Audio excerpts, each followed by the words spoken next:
Boa noite para todos. Hoje a gente inicia o primeiro encontro de uma série de 3, que a gente vai abordar esse tema bastante oportuno, né? Que é os espíritas e suas quedas morais. Tema esse que ficou na nossa pauta já várias vezes, já em várias oportunidades a gente pensou em apresentar aqui, mas por um motivo ou outro acabou não sendo apresentado. Mas a vida, ela insiste, né? Então esse ano várias situações indicaram a necessidade de abordar esse tema, não apenas entre os encarnados, né, mas também por própria orientação dos nossos amigos espirituais, dos depoimentos que a gente acabou tendo a oportunidade de obter ao longo desse ano por parte de pessoas que já morreram. A gente morre, morreram, e aí vale a pena a gente parar para pensar, e a gente falou, antes de acabar o ano, vamos fazer, esse é o último GEF, então a gente vai conversar aqui hoje, começar a conversa hoje, falando basicamente de 3 coisas, né? Ou seja, preparação, né? Vou mostrar para vocês todo esse processo organizado que a gente está vivendo, mostrar um pouquinho sobre isso, né? Ou seja, a preparação, que é o planejamento, a execução e as consequências. Basicamente, nossa conversa no longo dos 3 dias vai girar em torno desses 3 grandes tópicos. Quando a gente pensa em quedas de espíritas, a primeira coisa que vem à nossa mente é o livro Tormentos da Obsessão, que é um livro de 2001, que eu acho que boa parte de vocês conhece. É um livro que foi escrito, né, pelo Manuel Filomeno de Miranda. O médium foi o Divaldo, e que trata de um trabalho desenvolvido por Eurípides Barçanufo no mundo espiritual, uma construção, né, um sanatório Esperança, ou Hospital Esperança, Hospital Escola Esperança, ele cita vários nomes, cujo objetivo principal é receber espíritas falidos, né? Ele fala lá no capítulo 16 que a prioridade do Sanatório Esperança é atender os amigos da fé espírita, aqueles, né, que optaram pela perturbação, pelo engodo, pelos compromissos infelizes. E ele mostra nesse livro vários casos. Mas eu não vou falar do livro hoje, vou deixar para outro dia. Hoje eu quero abordar um outro livro que a gente estuda aqui na casa, mas vale a pena a gente aprofundar na discussão. Esse livro, que quase todos vocês devem conhecer, se chama Os Mensageiros. Vocês conhecem? Com essa capa? Essa é a primeira capa do livro. Só para ilustrar que ele surgiu em 1944. Então ele vai falar de espíritas falidos, não em 2001. Ele falou de espíritas falidos em 1944. Todos nós sabemos aqui que os mensageiros somos nós, né? Nós somos os mensageiros. Esse livro trata da gente, né? Então é sobre esse livro que eu vou conversar hoje. Dessas 3 etapas. A preparação, a execução e as consequências. É um livro que trata de maneira muito abrangente todo esse processo. E aí eu vou utilizar parte dele, não vai ocupar todo o tempo, mas parte dele, para a gente abordar esse processo. A gente vai tentar falar sobre uma visão teórica desse processo, depois a gente vai falar, dar alguns exemplos, né? Se der tempo, então a gente deixa para a semana que vem os exemplos, para ilustrar esse processo, essas escolhas. Bom, quem já leu o livro? Então vocês vão ver se vocês lembram de tudo aqui. Certo? Quando o André Luiz começa a se integrar às atividades de trabalho, e já mais habituado às atividades, né, em benefício das pessoas, ele sente a necessidade de tornar um pouco mais abrangente o trabalho. Ele fica lá como ajudante da Narcisa, lá nas câmaras de regeneração, e aí ele falou que queria alguma coisa a mais, e ela indica para ele o seguinte: você podia ir para o centro de mensageiros. E o Tobias leva ele lá. E ele fala assim: o que é esse negócio? Né? A explicação, claro que eu vou mostrar só uns pedacinhos, né? É uma explicação muito bonita no capítulo 3. Ele fala o seguinte: o centro de mensageiros prepara as pessoas para elas se transformarem em cartas vivas de socorro e auxílio aos que sofrem no umbral, na crosta e nas trevas. Então, ponto importante, né? ser a carta, ser o mensageiro que leva o alívio, tenta levar o alívio, tenta levar a conscientização, o amparo. E ele fala que é um serviço que acontece em vários lugares no mundo espiritual. Várias organizações se dedicam a preparar os mensageiros. E ele diz o seguinte, tem um outro trabalho lá importante, né, para esses mensageiros, que é a organização de turmas de aprendizes para a reencarnação. E ele faz o seguinte, ó, médios e doutrinadores saem daqui às centenas anualmente. Então nós, né, médios e doutrinadores, trabalhadores de um modo geral, a gente passa antes, né, de reencarnar por vários processos de aprendizado, não é isso? Todo mundo entende que a gente estuda, se prepara? O mundo espiritual é para isso, né? Entre encarnações a gente se prepara para desafios cada vez maiores. Em tese, entre uma encarnação e outra, a gente vai tornando mais amplo nossa gama de possibilidades, então a gente se prepara para desafios maiores. Esse esforço, né, ele vem acontecendo, né, já há muito tempo. Ou seja, o processo de implantação da doutrina espírita no Brasil, ele vem lá do final do século XIX, com grandes, né, emissários, grandes trabalhadores que difundiram a doutrina espírita aqui no Brasil, e muita gente foi se preparando nas décadas seguintes para nascer aqui na nossa região, né, no Brasil, e se espalhar nesse processo de divulgação da doutrina espírita. E a gente vê uma profusão de casas espíritas crescendo ao longo dos anos, né? Quem acompanhou, por exemplo, não está nem longe, aqui em Irajá, a quantidade de casas espíritas que foram brotando de dentro da casa das pessoas, né? Porque a maior parte surgiu assim, né?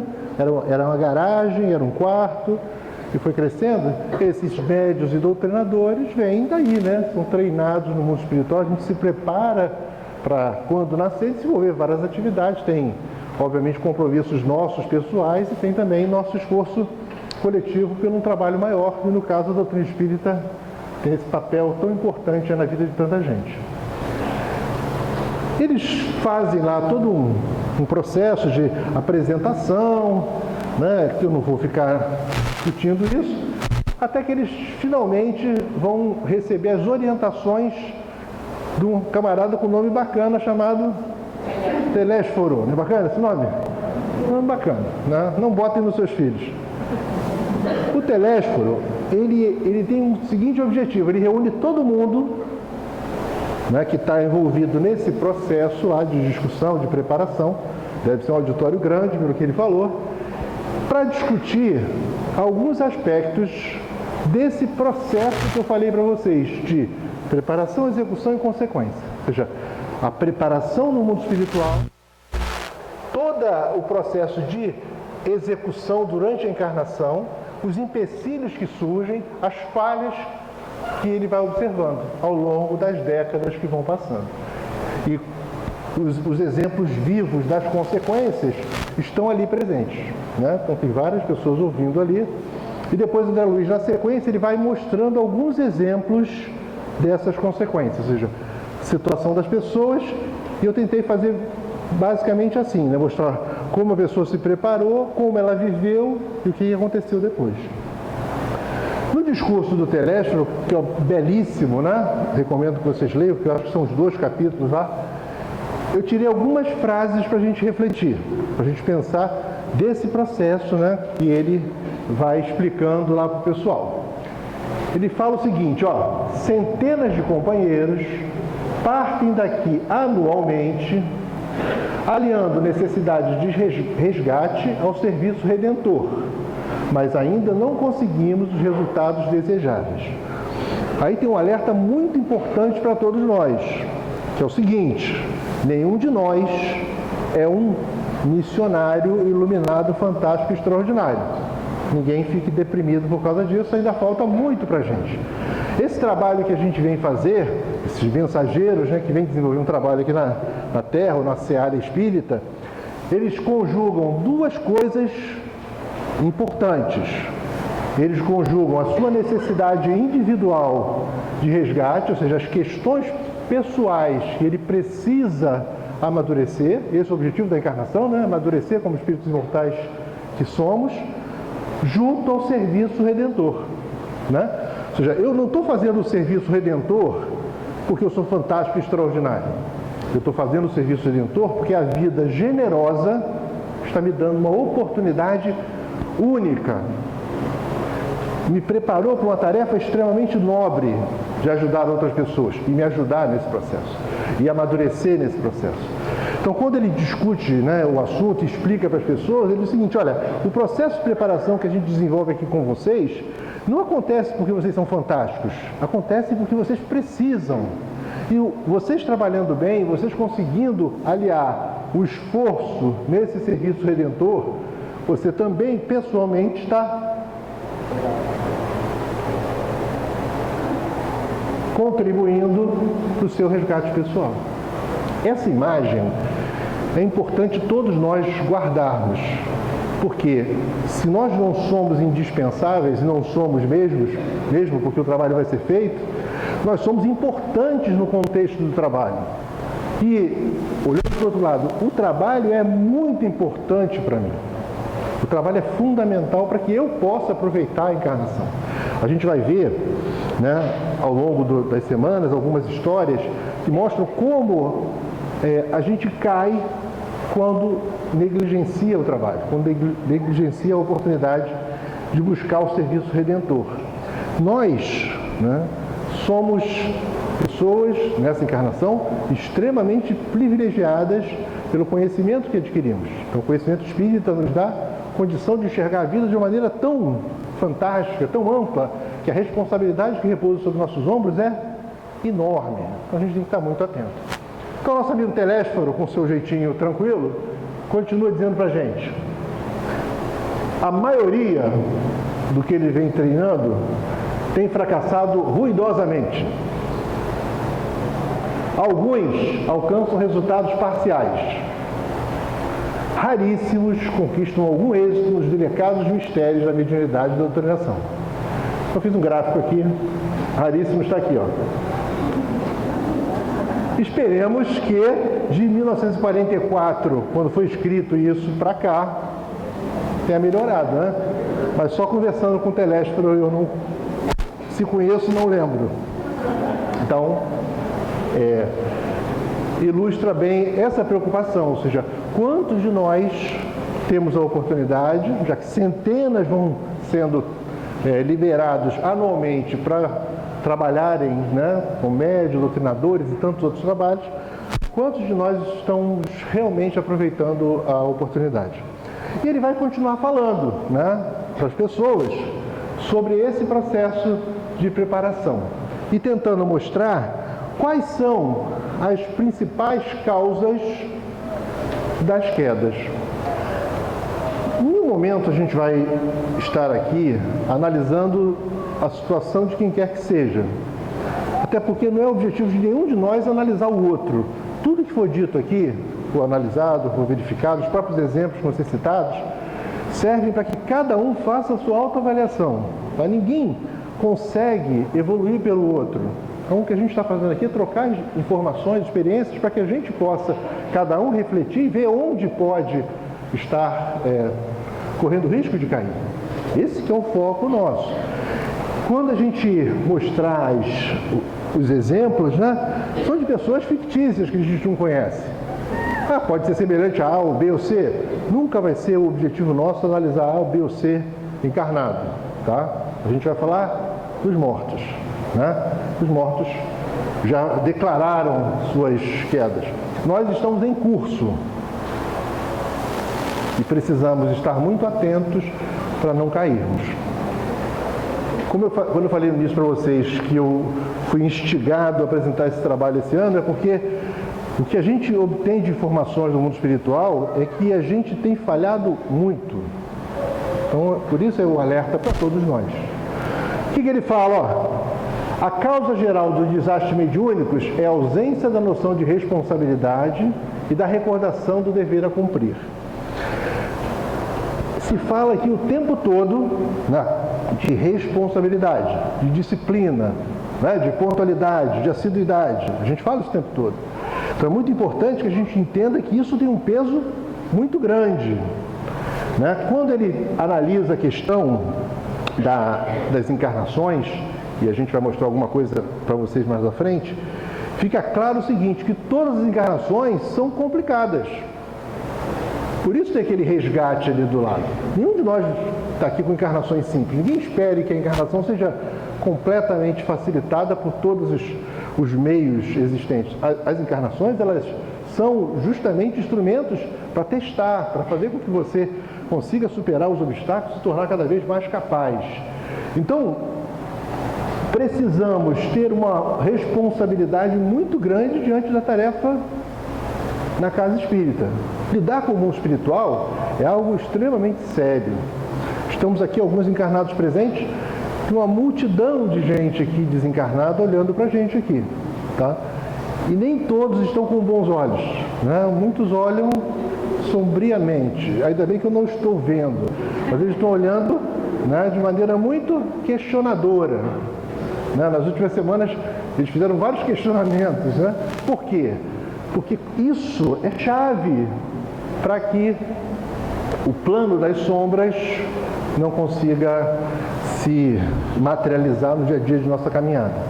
Quando a gente não atinge essa maturidade da responsabilidade e do cumprimento sério do dever assumido, né, com a mediunidade, ou com a doutrinação, com o trabalho que seja, evangelização, todos esses trabalhos, né, você se torna presa fácil demais para as pressões que existem, e elas são muitas. Já perceberam como as pressões são muitas? São mesmo. Aí a gente fala da importância do estudo, né? Ou seja, durante muitos anos a gente vem insistindo na questão do estudo nessa casa, cada vez mais buscar que as pessoas compreendam essa bela doutrina que ilumina as nossas vidas, mas não é só isso, né? Eu preciso aplicar o que eu aprendo no dia a dia da minha vida. Não adianta aprender só, eu preciso viver aquilo que eu estou aprendendo. Então, esse é um passo importante. Eu acho que a gente conseguiu, ao longo dos anos, incutir esse conceito, né? Ainda tem coisas para melhorar, mas já está bem mais razoável o conceito da importância do estudo entre nós. Mas talvez a gente precise dar um passo além, né? E esse passo é mais difícil até do que o estudo. Porque o estudo, você diz para o cara o seguinte, você tem que estudar. Agora, como que eu digo para o cara que se transformar como pessoa? Se Jesus fala isso, não resolve, adianta eu? Não adianta eu, né? O processo de evolução coletivo nosso, ele é solidário, né, na medida que um ajuda o outro, a gente se ampara aqui entre nós, mas na essência o processo de amadurecimento espiritual é solitário, porque a decisão é interna. Ninguém consegue decidir por mim, ninguém consegue fazer com que eu me torne melhor. Só eu posso decidir ser melhor. E aí ele faz um apelo, eu não ia nem colocar isso aí, mas eu coloquei só para ler. Ele diz o seguinte, ó, quantos de vós fostes abonados aqui por generosos benfeitores que buscaram auxiliar-vos, condoídos do vosso pretérito cruel? Quantos de vós partistes entusiastas, formulando enormes promessas? Eu não tenho a menor dúvida que todos nós prometemos muito. Não tenho a menor dúvida. Quem morrer e chegar à conclusão que não prometeu, pode me cobrar. Eu duvido que nós não tenhamos prometido coisas enormes, assim, algo realmente assim, de ruptura, de conseguir dar uma alavancada espiritual, avançar expressivamente na encarnação. Não tenho essa dúvida. Então, já parto do princípio que todos nós prometemos isso. Eu não tenho dúvida, tá? Ou seja, essa é uma das dúvidas. Tem muita coisa que eu tenho dúvida, mas essa eu não tenho. Tenho a certeza absoluta que todos nós que estamos reunidos aqui, a gente prometeu muita coisa. E o Telésforo fala isso. Ele está com o auditório, vai olhando nos olhos das pessoas e fala, vocês todos prometeram. Eu acho que a gente prometeu muita coisa. E aí ele vai começar a mostrar, passo a passo, a causa dos erros que ele foi observando, dessas falências, né, que ele vai observando, das pessoas que seguiram, né, esse processo de treinamento, de preparação, para vir cerrar fileiras na doutrina espírita, no processo de divulgação dessa nova proposta renovadora que a doutrina espírita oferece para todos nós. E aí ele começou a abordar os temas. Ele disse o seguinte, quando o Senhor vos enviava a possibilidade de materiais para o necessário, regressáveis à ambição desmedida. Então, o primeiro ponto para marcar ali, para a gente refletir. É claro que a gente não pode se ver em todos os slides. Se a gente se vê em todos, está muito ruim. Tem que ver só em um ou outro, né? Tem que se achar em 2 ou 3. Se achar em todos, melhora rápido. Tem que se esforçar rápido. Né? Então, aqui está ambição. Isso é um ponto importante. Muito importante. Por quê? Porque nós somos seres espirituais. Nós estamos aqui de passagem, passaremos alguns anos aqui. É lógico que você tem que se preocupar com a manutenção do seu corpo, é lógico que você tem que buscar condições mínimas de vida, né? Casa, emprego, enfim, lógico que tem que ser. Você tem um corpo para sustentar, família, enfim, tem várias obrigações. Mas não pode ser essa a nossa única e exclusiva preocupação, porque a gente morre. Ou didaticamente, nossos corpos morrem e nós chegamos de volta à realidade espiritual de onde pertencemos e não será nada material que vai fazer a diferença. A gente não vai levar nada material. Lógico que tem que ter um equilíbrio, eu estou encarnado, tem que buscar coisas materiais, mas não pode ser esse o meu único foco, que se for isso, toda a questão espiritual se perde. Não pode ser a questão espiritual quando dá, né? E às vezes a gente se perde nisso, né? Eu vou fazer o trabalho na casa espírita se der. Eu vou buscar trabalhar no bem se der. Não é isso, é um compromisso. Aquilo que a gente falou lá, é o resgate versus o serviço, né? Aquele serviço, ele é fundamental para que eu me equilibre como espírito imortal que sou. Nenhum de nós nasceu porque é perfeito. A gente nasceu porque tem muitas coisas para resolver, muitas coisas para resolver. Não é pouca, não. Aqui não dá para ler, né? Lá atrás não dá para ler para vocês. Quem está pertinho, vê, mas quem está lá atrás. A Mafalda está dizendo para o camarada do lado, estive lendo nessa revista um artigo sobre um self-made man. O que é isso? Ela ainda não conseguia saber direito. Mas parece que se você nasce num berço miserável e é enterrado num caixão de ouro, você venceu na vida.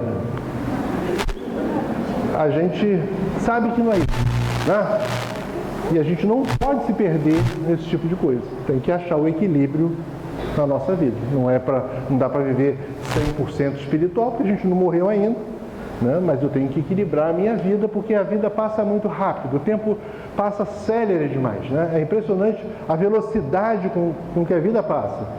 E a gente, quando se dá conta, o tempo passou, né? Então tem que conduzir a vida. A gente não pode deixar, né, que a vida nos conduza. Se a visão do Zeca Pagodinho, né, deixa a vida nos levar, não é assim. Nós é que devemos levar a vida. Nós somos os construtores do nosso destino. As rédeas das nossas vidas têm que estar nas nossas mãos. Não pode ser uma coisa fortuita. Se der, eu faço. Nós decidimos. Nós é que temos que tomar as decisões com relação à nossa caminhada.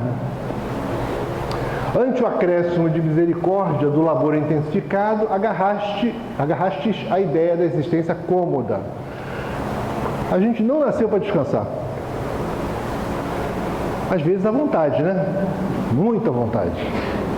E descanse um pouco, mas não pode transformar a sua vida num descanso. Nem quando morrer tem descanso eterno, né? É uma grande ilusão esse negócio, morreu, descansou, que não é verdade. Morreu, trabalhou. E se não for morreu, trabalhou, morreu, complicou, e muito. Então, melhor trabalhou. Então, não dá para ter uma existência cômoda. É para ser laboriosa. Então, um dos erros que a gente às vezes comete é não achar o equilíbrio. Claro que eu tenho que ter o lazer, é claro que eu tenho que ter um momento de descanso para esse corpo material. Lógico que tem que ter. Eu tenho que tomar cuidado para que isso não vire o grande motivo de nossa caminhada, nossa vida, viver para o corpo, né? Não pode ser isso. Então, cada um tem que achar o ponto de equilíbrio disso aí. É impressionante como o trabalho procura quem trabalha, né? E o trabalho se afasta de quem não quer trabalhar. Então, como a gente aprendeu, né? Todos nós aqui aprendemos que quando a gente fala de trabalho se for associar espíritos, a gente vai lembrar sempre dos superiores. Quando eu escolho o ócio, não será com eles que eu estarei, né? Então é uma questão de escolha, onde eu quero estar, com quem eu quero estar. O Divaldo, ele contou uma história. Certa vez ele estava atendendo as pessoas, já era de madrugada, ele vai atendendo. Aí no final da fila tinha uma velhinha. Eu vou contar a história mais ou menos embolada, que eu sempre misturo as histórias depois de um tempo, né? Porque a velha tem essa vantagem, você pode misturar as histórias. Então no final da fila tinha uma velhinha lá que ele já conhecia, ele já pensou, já tem a velhinha com conta para eu pagar, né? E tá lá, e vai atender as pessoas, atendendo, até que chega a velhinha, joga 3 contas em cima da mesa e diz: seu Divaldo, de novo, né? Vai vencer a terceira, vão cortar minha luz. Aí ele diz: ah, senhora, de novo, sem condições, não sei o quê, tem um monte de criança para cuidar, não sei o quê. E atrás da velhinha aparece a Joana de Anjos. Ele olha para a Joana obviamente olha com cara feia para ele, já sabe que está errado, né? Já olha para a Joana, já sabe que vai tomar uma bronca. Aí olha: tá bom, deixa comigo, vou ver o que eu consigo fazer. Aí a velhinha foi embora. A Joana se aproxima e ela fala para ele: Divaldo, a senhora estava numa situação muito difícil, não tinha quem recorrer. Aí ela ajoelhou e fez uma prece muito sentida. A prece subiu, chegou a Jesus. Aí Jesus, que não tem dinheiro, pensou: quem eu recorro? Aí Jesus pensou o seguinte: na minha lista, quem está mais perto da velhinha e que tem condição é o tal do Divaldo. E foi lá, intuiu a velhinha: procura o Divaldo. E ela veio. Então é o seguinte: ou tu paga a conta, ou a gente pede para Jesus tirar você da lista. Também pode. Fica a teu critério. Ele: não, deixa que eu pague as contas.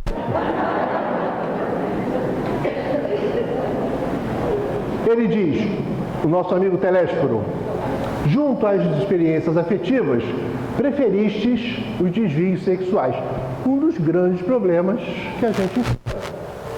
Não apenas na sociedade, nas casas espíritas, né? Então a gente tem que tomar muito cuidado com isso.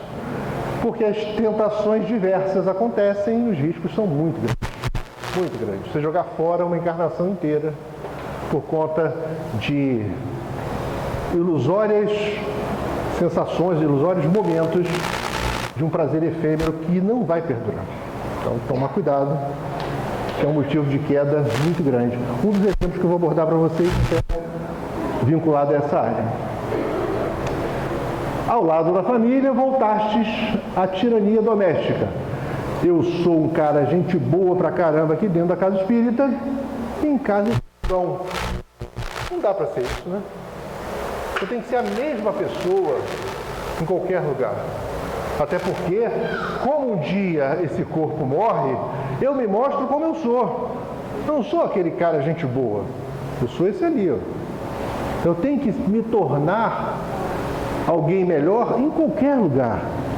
O meu comportamento tem que estar associado aos meus valores e não ao ambiente onde eu estou.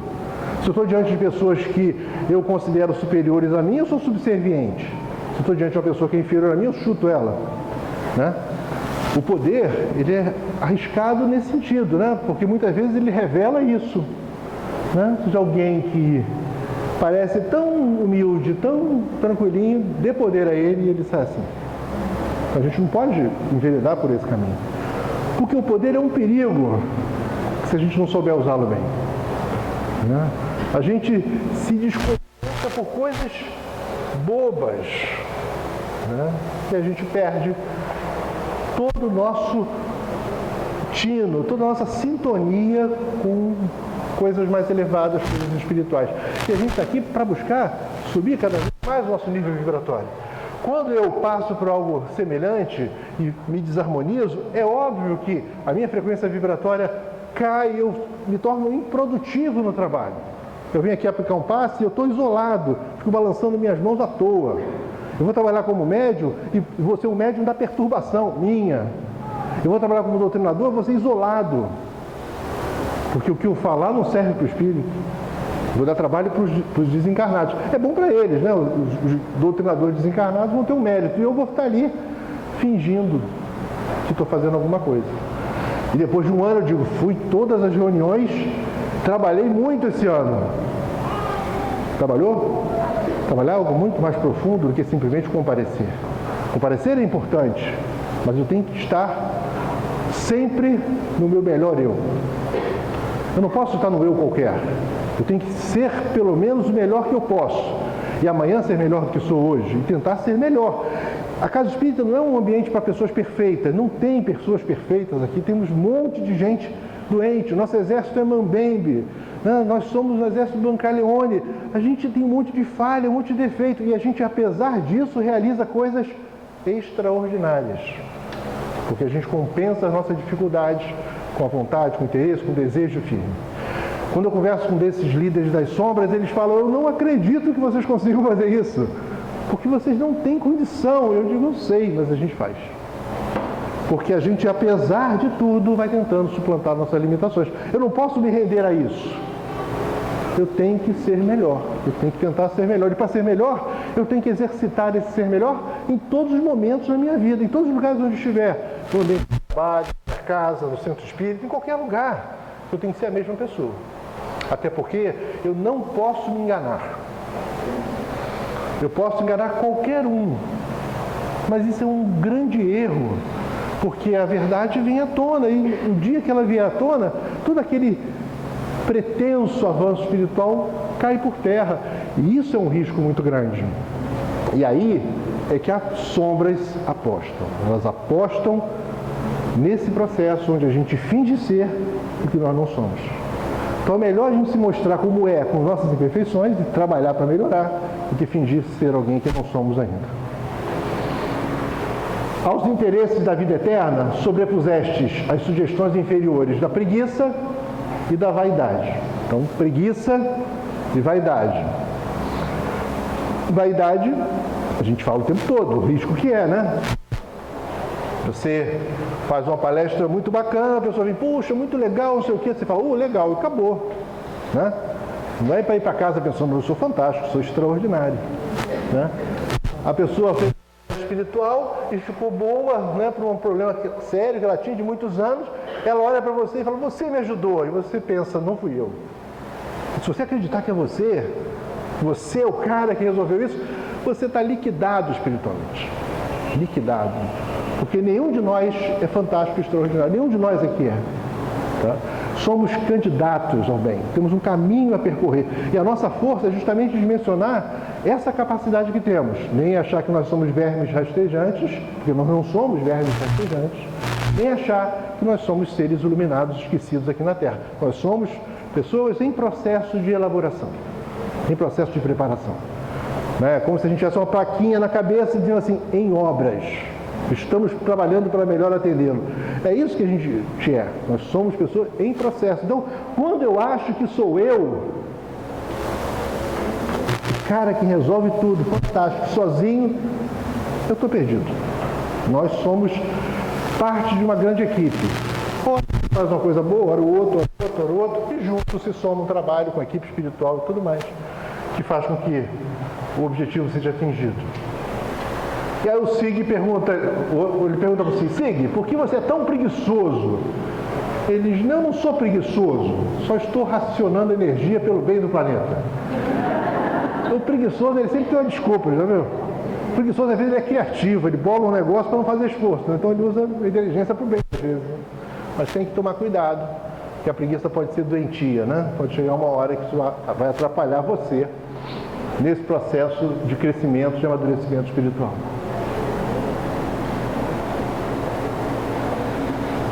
O outro cara chegou para a moça, então, como estou?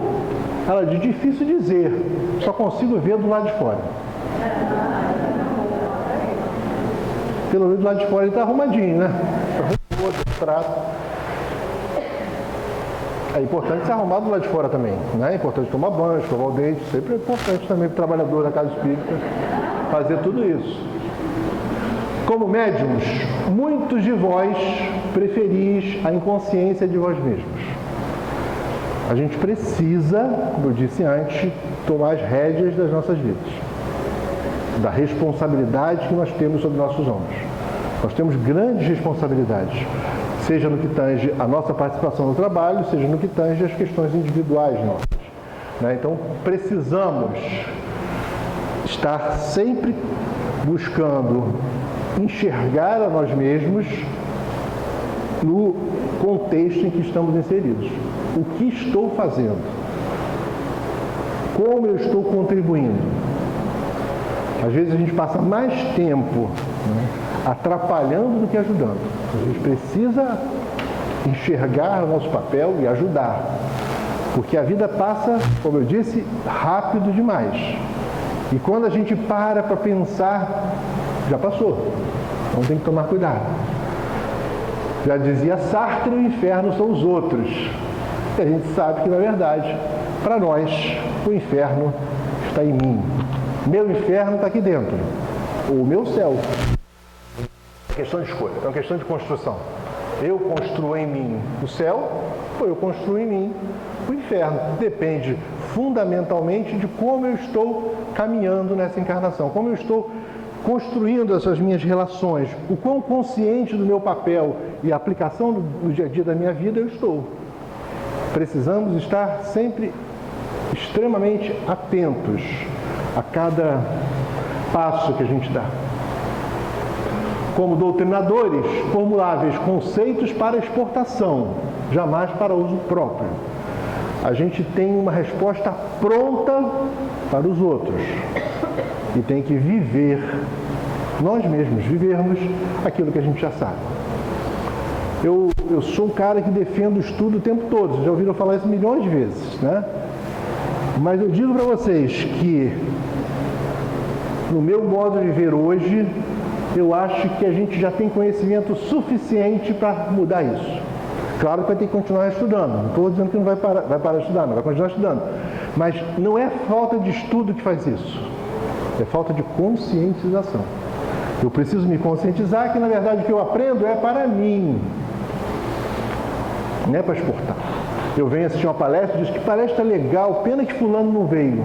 Fulano precisava ouvir isso. Né? Sempre é o fulano, né? Fulano nunca está aqui.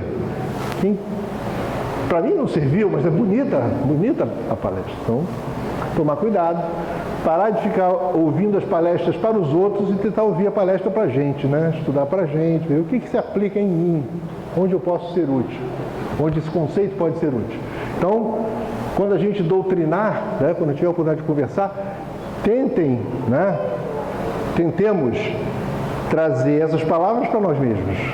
Né? Quando a gente fala com um espírito desse envolto nas sombras, da importância dele perdoar, eu tenho que olhar para dentro de mim e pensar, será que eu estou fazendo aquilo que eu digo tantas vezes, né?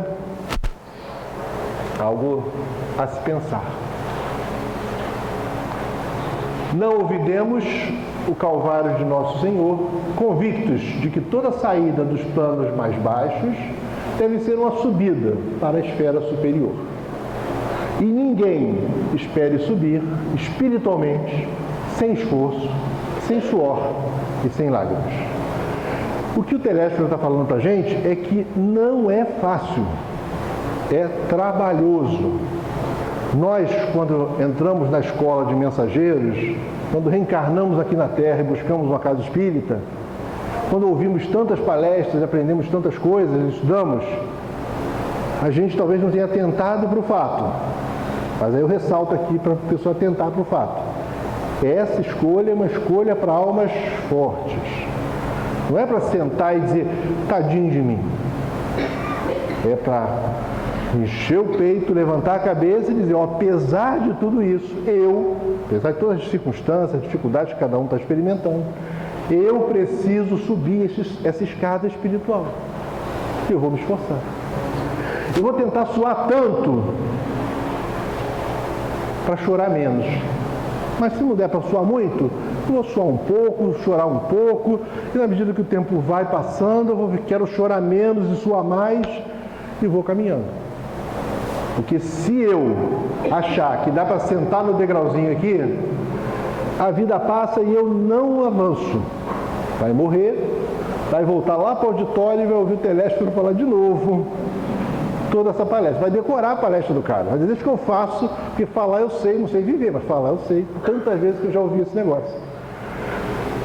Certo? Então vamos ver um exemplo, acho que vai dar tempo de ver um exemplo, que é abordado no livro, no capítulo seguinte, capítulo 7. Como é que é feito o trabalho lá no centro de mensageiros lá? Nosso amigo Otávio conta a história dele. Ele se preparou durante 30 anos para nascer como médium. Eu não sei se os médiuns aqui se prepararam 30 anos, 10 anos, 20 anos, não sei. Mas o nosso amigo Otávio foi 30 anos. Vocês acham pouco 30 anos? É muito? Bom tempo? Então, 30 anos de curso, né? O cara se preparou bastante.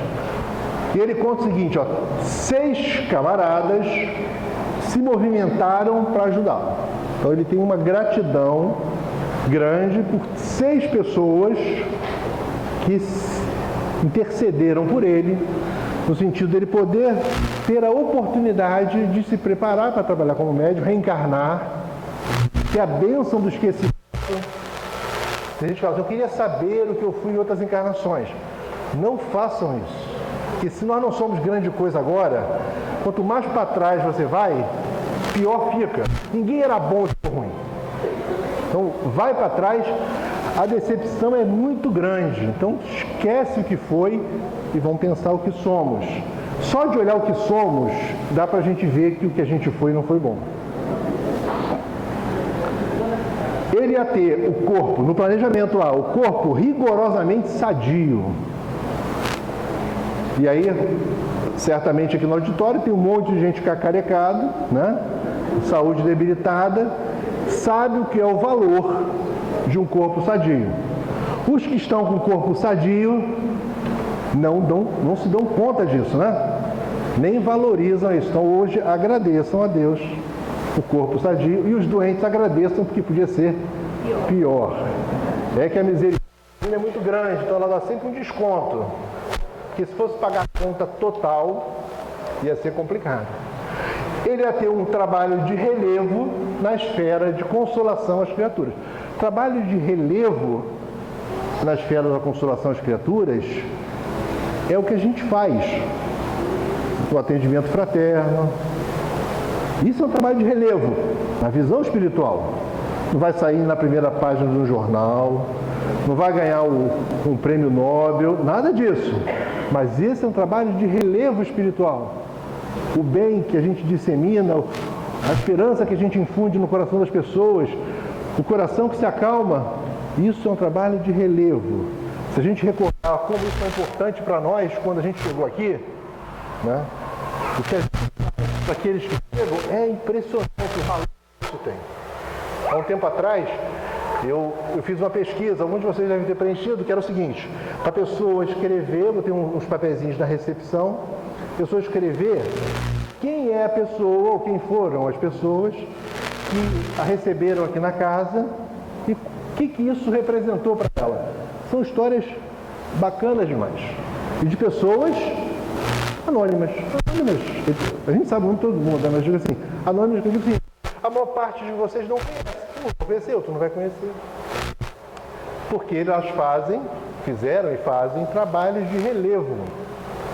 Se vocês rebuscarem na mente, vocês vão lembrar a primeira pessoa que os recebeu. Se recebeu mal, vocês vão lembrar também, né? E se recebeu bem, vão lembrar com carinho da pessoa que ajudou vocês aqui. O que mais que tinha na preparação dele?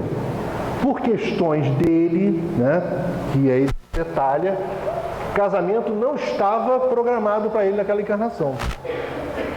Mas ele tinha que receber os 6 camaradas que ajudaram ele. Então esse foi o acordo que eles fizeram. A vida vai ter que dar um jeito de levar os 6 até ele. E a vida faz essas coisas. A vida cria mecanismos que reúnem as pessoas. E ele diz o seguinte, ó, a assistência a elas, né, cuidar dessas 6 crianças, ia proteger ele das leviandades e vacilações. Porque ele ia ficar tão ocupado, imagina cuidar de ser, né? Ia ficar tão ocupado que não ia ter tempo de fazer bobagem. Né? Então, no caso dele, era uma proteção. E aí ele falou o seguinte, aí eu voltei, prometendo fidelidade aos meus instrutores. Disse para eles, eu estou empolgadíssimo com esse plano.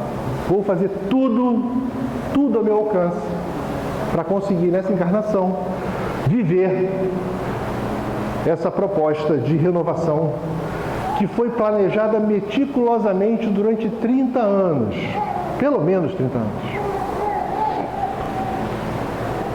E aí começa a aplicação do Otávio no dia a dia da vida dele. E aí eu resumi alguns detalhes para a gente ir pensando e analisando a vida do Otávio. Minha mãe era espírita, meu pai um homem de bem. Então, desde cedo ele é criado num lar espírita. Aos 13 anos fiquei órfão de mãe. Aos 15 começaram para mim os primeiros chamados da esfera superior. Então, aquela mediunidade programada durante 30 anos começa a dar os seus sinais aos 15. E ele já estava no grupamento espírita, né, para poder, de algum modo, amenizar esse primeiro contato. E quem é médium aqui sabe que o início do desabrochar da mediunidade pode ser um transtorno muito grande, ou não. Às vezes pode ser uma coisa extremamente tranquila. Meus parentes me levaram ao grupo espírita de excelente orientação evangélica, mas eu duvidava deles com minha vaidade doentia. Desde cedo ele começa a ver os espíritos, conversa com os espíritos. Meu pai contraiu segundas núpcias, a madrasta tentava de tudo para se aproximar, mas eu me considerava superior a ela. Com essas perturbações todas, ele se afasta da casa espírita e procura um médico. E ele diz o seguinte: meu filho, seu problema é que você precisa buscar experiências sexuais. E ele foi. 19 anos, entreguei-me desenfreadamente ao abuso das faculdades sublimes. Desejava conciliar à força o prazer delituoso com o dever espiritual. Ele tenta conciliar o inconciliável.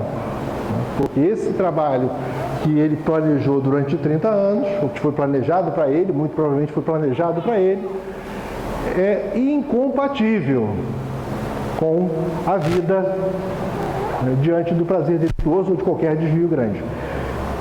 Nós temos que entender que não é possível. Você pode ficar 30 anos, 40 anos, 50 anos na casa, morrer e perceber que foram 30, 40, 50 anos jogados fora.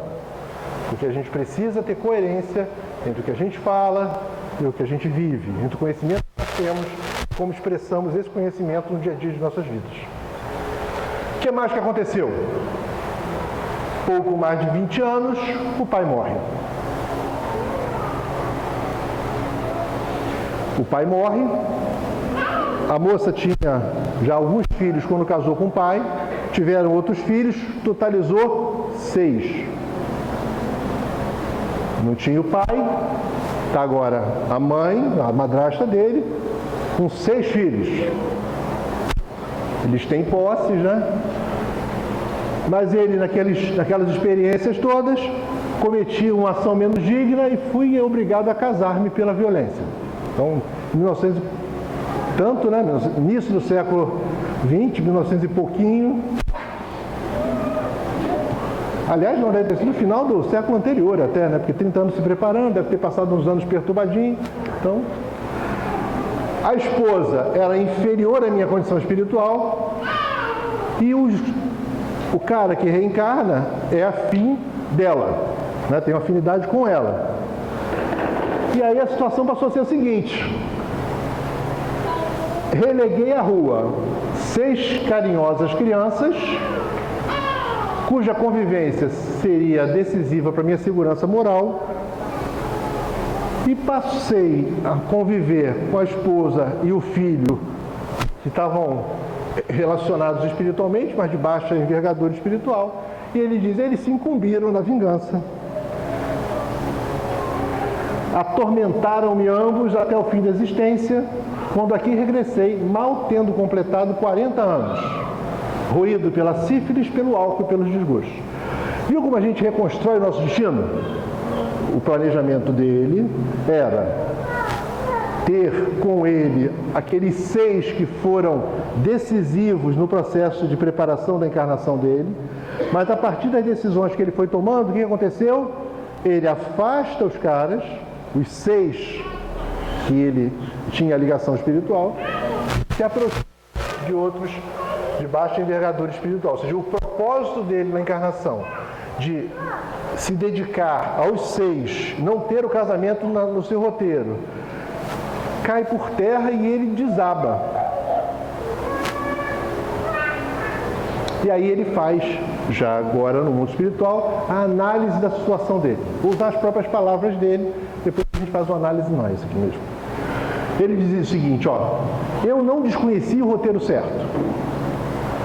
E eu digo para vocês todos, para nós todos que estamos aqui, a gente não desconhece o roteiro. A gente vai poder falar a mesma coisa que ele falou. A gente sabe. A desculpa da ignorância não nos cabe, porque a gente sabe. Aí ele fala, eu dispunha de considerável cultura evangélica. E eu digo que nós também. Nós dispomos de bem razoável cultura evangélica. No caso dele, amigos generosos do plano superior se faziam visíveis aos meus olhos. Talvez nem todos nós vejamos, mas todos nós temos isso aqui, ó. Mensagens repletas de amor e sabedoria estão constantemente pipocando à nossa volta. Agora com o negócio do WhatsApp, de 3 em 3 minutos aparece uma mensagem para você ver. Então não é mais ignorância, porque a quantidade de coisa que chega é impressionante. Então mensagens repletas de amor e sabedoria são constantes na nossa vida. E ele fala, cair mesmo assim, obedecendo à imprevidência e à vaidade. E aí ele faz uma frase bacana que eu achei legal tirar para a gente refletir, que é o seguinte, o missionário é obrigado a caminhar com um patrimônio de certezas tais que coisa alguma o exonera das culpas adquiridas. Então nós não temos justificativa. Esse caminho que a gente escolheu é um caminho sem volta. Ou a gente caminha para o bem ou para um abismo. Eu não tenho dúvida disso. Hoje eu estou cheio de certezas, né? Essa é outra certeza que eu adquiri ao longo desses anos. Ou a encarnação é uma vitória, ou ela pode ser uma fragorosa derrota. Naquela estatística do Telésforo, que não sei se dá para confiar muito, ele diz o seguinte, ó, grande parte faz da encarnação algo sem sentido. E um pouquinho faz o mais relevante. Pelo conhecimento que a gente tem, pelas oportunidades que a vida generosamente colocou no nosso caminho, eu não vejo condições da gente chegar no mundo espiritual com uma encarnação falida e querer justificar, porque não tem justificativa. E aí o mais grave é que nós nos cobraremos. A cobrança não é do seu amigo espiritual, não vai ser seu mentor que vai dizer, fulano, como é que tu faz um negócio desse? Basta só olhar para o cara, né? Só olhar vai ser um vexame tão grande que então a gente precisa mesmo, né, tomar as rédeas de nossas vidas. Esse é o caso do Otávio. Não vai dar tempo de mostrar o outro. Não, esse aqui mostra. No caso do Otávio, todo conhecimento e todo amparo não foram suficientes para que a vaidade, as paixões fossem superadas. Então, o peso da vaidade e das paixões aqui foi tão grande que esse conhecimento e o amparo não adiantaram. Se a gente se acha com muitos potenciais e muitas capacidades e o mundo todo é incapaz, se você, diante dos grupos nos quais você participa, você começa a achar que todo mundo está errado, preocupe-se muito, muito. E quando o mundo todo está errado, e eu estou certo, algo está errado dentro de mim. É muito pouco provável que nós sejamos tão fantásticos e extraordinários que todos estejam errados à minha volta. Pode até ser que aconteça, mas eu acho pouco provável. Vou pular outro caso. Semana que vem a gente fala do Acelino, para ter tempo de fechar com 2 abordagens. Nosso amigo Kardec, no Evangelho segundo o Espiritismo, no capítulo 17, ele diz o seguinte, é uma mensagem para os vivos, para nós aqui vivos. Em alguns, ainda muito tenazes são os laços da matéria para permitirem que o espírito se desprenda das coisas da terra. A névoa que os envolve tira-lhes a visão do infinito, de onde resulta não romperem facilmente com seus pendores nem com seus hábitos. Esse capítulo ele está analisando os espíritas imperfeitos. Espírita imperfeito é um alvo prioritário das sombras. Porque você, espírito imperfeito, eu, espírito imperfeito, nós, espíritas imperfeitos, nos propomos a fazer parte de algo grandioso, mas a gente não consegue, com a visão embaçada pelas nossas paixões, enxergar o infinito e viver o infinito. E aí a gente acaba vivendo nossas paixões. A gente acaba enveredando pelo ciúme, pela mágoa, pelo ódio, pela preguiça, enfim, por tantos caminhos que o Telésforo mostrou para a gente. E aí, as sombras que olham para uma casa como a nossa, com imenso ódio, tentam fazer certas coisas, mas não conseguem fazer essas coisas com os nossos mentores.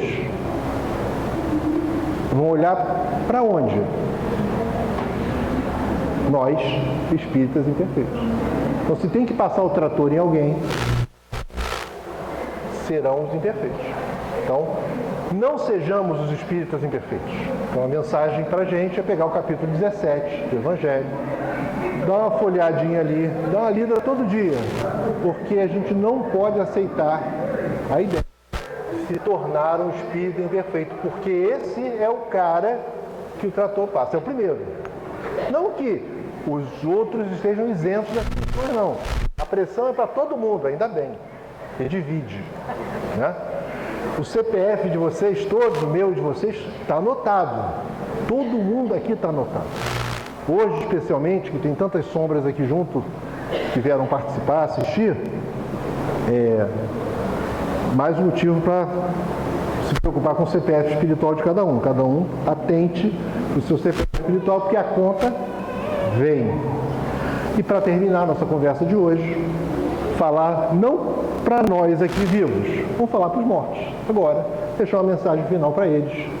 Dizer que o nosso amigo Kardec também, né, fala para a gente e fala para eles. E ele diz o seguinte para eles: se vier a sucumbir, restar-lhe-á a consolação de que nem tudo se lhe acabou e que a bondade divina lhe concede a liberdade de recomeçar o que foi mal feito. Então fica para nós também, né? Mas fundamentalmente eu quis prestar essa homenagem às sombras hoje, dizer que para elas que nada é definitivo. Por mais profundo que seja o abismo que a gente tenha entrado, somos capazes de escapar. Ninguém foi destinado às sombras eternas. Ninguém foi criado para ser um demônio. Ninguém foi criado para ser um líder das trevas. São escolhas nossas, né? A gente escolhe que a gente possa perceber que essas escolhas são ruins para a gente. São ruins para as pessoas que a gente ama. Nos atrasam na caminhada e aqueles que são importantes para nós vão em frente. E a gente vai ficando para trás, para trás, para trás, por coisas sem sentido. Porque os anos passam, as décadas passam, os séculos passam. E um dia a gente olha para um lado, olha para o outro e pensa: por quê? E a razão não existe mais. Porque as pessoas não são nem mais as mesmas. Eu não sou o mesmo cara que era 500 anos atrás, eu sou outra pessoa. Não adianta querer perseguir o cara de 500 anos atrás, porque ele não existe mais.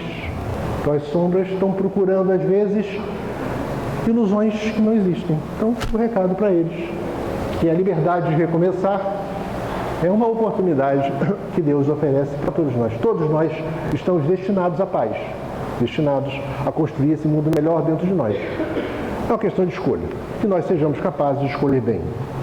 Porque se não escolher, vai ser muito dolorido. Então, fica essa lembrança desse primeiro encontro. Na próxima semana, eu espero recebê-los aqui para a gente dar continuidade desse trabalho. Obrigado.